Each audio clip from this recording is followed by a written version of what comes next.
YSR Congress party YCP అధినేత ఆంధ్రప్రదేశ్ మాజీ ముఖ్యమంత్రి వైఎస్ జగన్మోహన్ రెడ్డి నెల్లూరు చేరికతో పార్టీ కార్యకర్తలు పోలీసుల మధ్య ఉద్రిక్తతలు పెరిగాయి.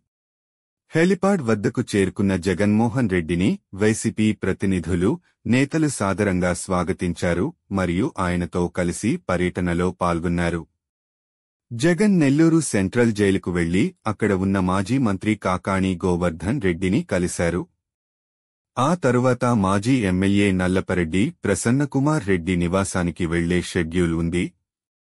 అయితే ఆంధ్రప్రదేశ్ టూరిజం హరిత హోటల్ సమీపంలో నిరసనలు ప్రారంభమయ్యాయి. ప్రసన్నకుమార్ రెడ్డి మరియు వందలాది మంది అనుచరులు జగన్కు స్వాగతం పలికేందుకు ప్రధాన రోడ్డుపై చేరుకున్న సమయంలో పోలీసులు వారి మార్గాన్ని అడ్డుకున్నారు.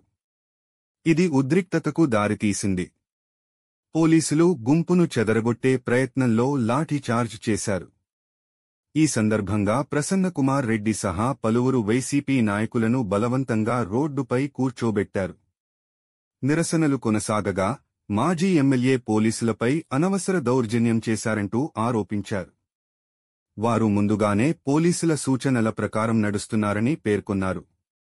ఈ ఉద్రిక్త పరిస్థితుల మధ్యనే జగన్ తన పర్యటనను కొనసాగించారు.